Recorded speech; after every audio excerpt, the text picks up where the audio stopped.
What's going on? It's your boy Beowulf back at it with another video. It's like 52 degrees. It is actually 52 degrees out right now. It's February, Midwest. Usually it's cold, snowy, miserable. I got the windows down and it's February. It's supposed to be 55 tomorrow, so that means another day with the Hellcat. So I'm in a Hellcat today. Finally.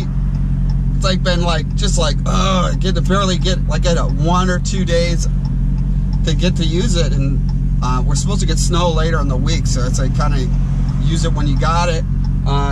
With the Hellcat, run some errands, go get my hair cut. Might not look like I need a haircut, but I like it shorter on the sides, so I could even out on top and then get it shorter on the sides. So we're gonna have some fun in the Hellcat, cruising. So yeah, good news too. If you haven't seen a couple of the last videos, I had a lot of showings last weekend. Also sorry too for not posting a lot too. I've been just really busy, and just with all these showings, I just didn't really have a lot of time, and I was kind of like didn't feel too well, where I was really behind on sleep, and I just didn't have the energy to do stuff. But I feel 110% right now. So, like I said, with the showings, had a lot of showings. A lot of people really interested in putting an offer. I like hearing that, but I like to see these offers. So, hopefully, I hear something this week. I know some people want to come back for their second showing, so that probably means an offer is coming through. Our realtor is following up with everybody, other realtors, to see what's going on, and so that's what's going on. You can hear that? Sounds awesome. But I was thinking about doing, I said in the past video, modified. There's this thing I'm going to do, the exhaust, the front of the exhaust. And I'm not going to get details until I actually do it. I'm going to try that and see if the exhaust is louder, because it's actually funny. It's before the Hellcat was louder than the Jeep, my Jeep SRT with the AFV power exhaust, and kind of breaking in the exhaust of having it for, you know, like 10,000 something miles. It's really loud now. To this, so this is actually kind of quiet, I think, when I drive it. And I was looking at some of the other exhausts, and I don't know if they'll really make a difference. I've seen some other people install them where you have to like hack stuff up, and I don't really need hacking stuff up. I mean, it's a nice exhaust, just want it to be a little bit louder. When you first cold start, this thing is just like a beast, like it's so loud. And for a stock exhaust, I mean, it's impressive. I'll tell you that. Even last night I saw Eric the Red, and when he left, man, I heard him from inside my house outside. He started the Durango SRT, and you think that thing has an exhaust, how loud it is. That's amazing how automobiles have came, because like when I got back in 2006, when I got my Corvette Z06, that exhaust had the valve similar to what the, you know, like pretty much what this has. And a lot of newer cars have, but the exhaust was so quiet. I mean, for paying almost $100,000 for a sports car that was considered a supercar, the exhaust sucked. And I put the boiler in there, and then the problem with the boiler, there was these like rubber hangers that would hold it, and the boiler wasn't straight. It kind of like, it was a weird exhaust because it folded around to have enough room. I don't know. It's how they made it.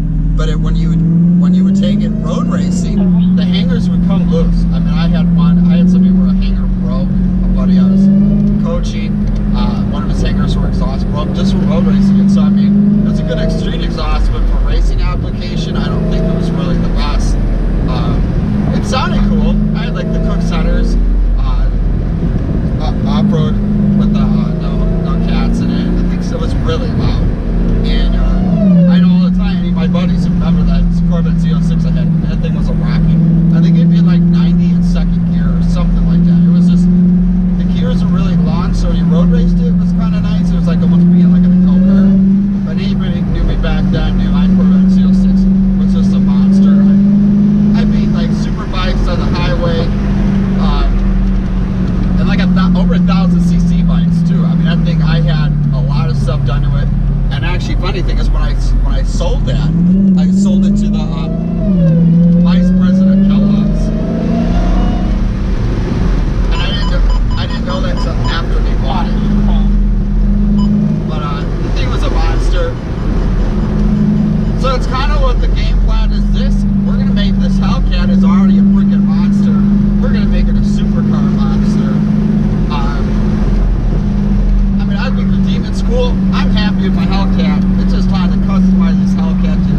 SRTI, the AFE intake, and I like it. I mean, it gets good intake temperatures and stuff. You really can't hear the intake at all. I'm gonna have to say that because it's enclosed. This, you can hear it sucking in the air. The only thing is, the intake temperatures are similar to what the stock intake is. It's really high intake temperatures, and the Jeep SRT is usually just a couple, like less than 10 degrees off of what the temperature is outside, which is pretty impressive.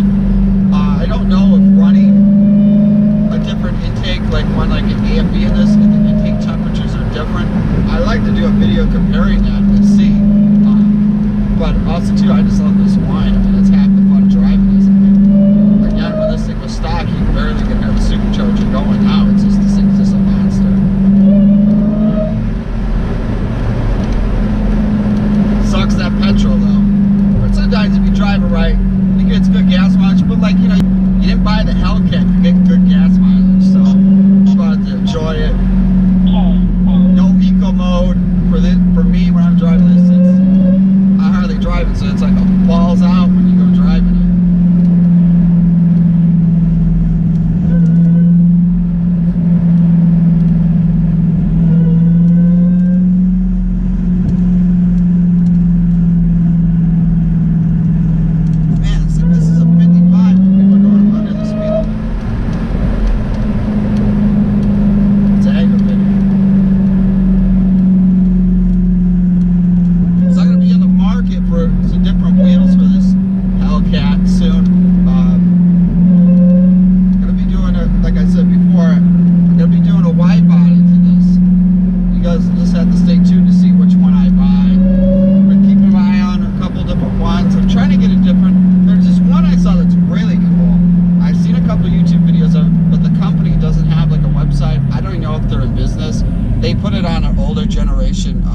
Dodge Challenger, and they made it where it's more wider in the back than nothing. I don't think they widened the front. I looked really mean. I was kind of into that, if I could find it.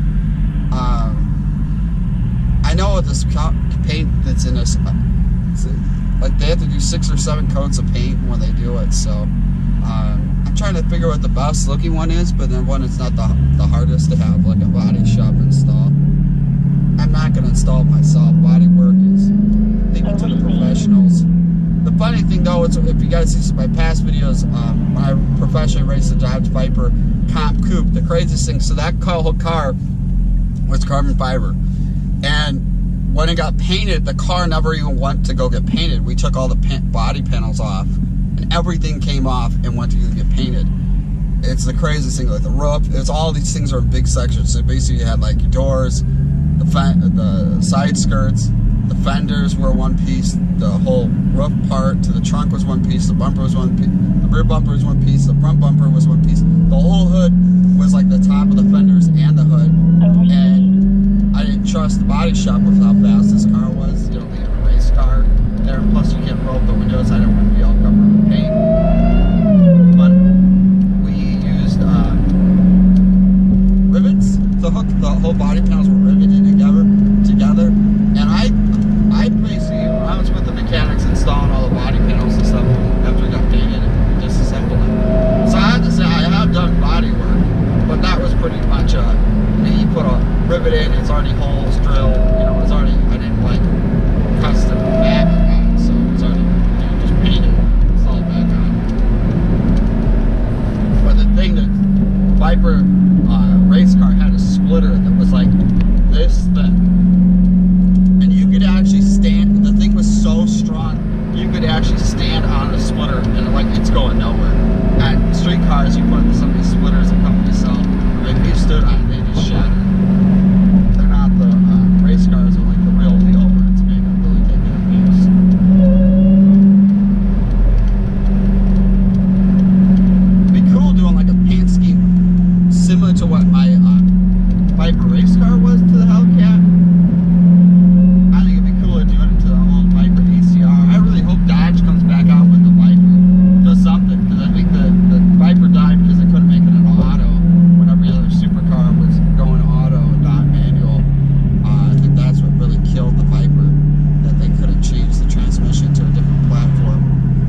something else comes out, Viper comes back. Because I mean, I wouldn't doubt they would do it in a certain period of time.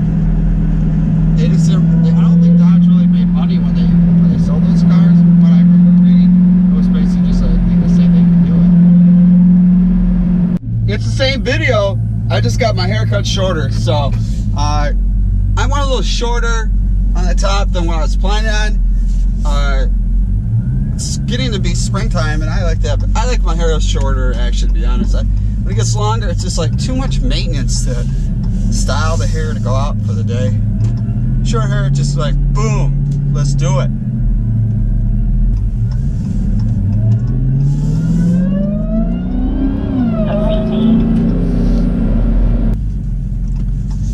So I want to see you guys in the comments. What do you think? I got some ideas of what the next mods will be for the Hellcat. Well, I want to know what you guys think. Where would you guys like to see this Hellcat go? Would you like to see it more go in the route of doing drag racing, road racing, or just looking badass? Leave your comments in the bottom. I like to know. I'm interested to see what you guys would think, what the Hellcat should do. I'm hoping later in the week, I can snag that Durango SRT from Eric the Red, and I'm hoping before I move to that the drag strip opens up so I can race.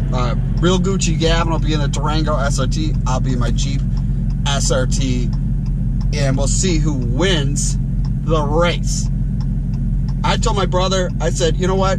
I'll race in the Durango, and I'll still beat you in the Durango, is what I told him. So I'll have to do this race and see who wins. Winner, winner, chicken dinner. This wine is just like, you just hear it sucking in the air.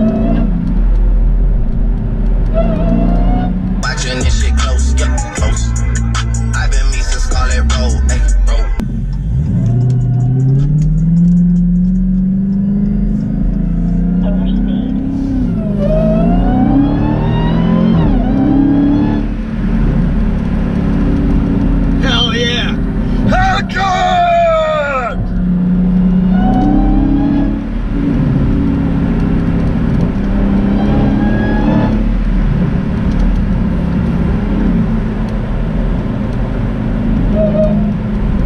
Alright, so you guys might have seen in some past videos, I got my HK back from being fixed to the gunsmith.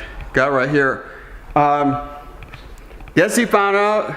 So the things he did is he polished the feed ram and tuned the recoil spring. So it doesn't have a jamming problem, because before you couldn't even load like a round end bullet in there. And here, this is like the little focus,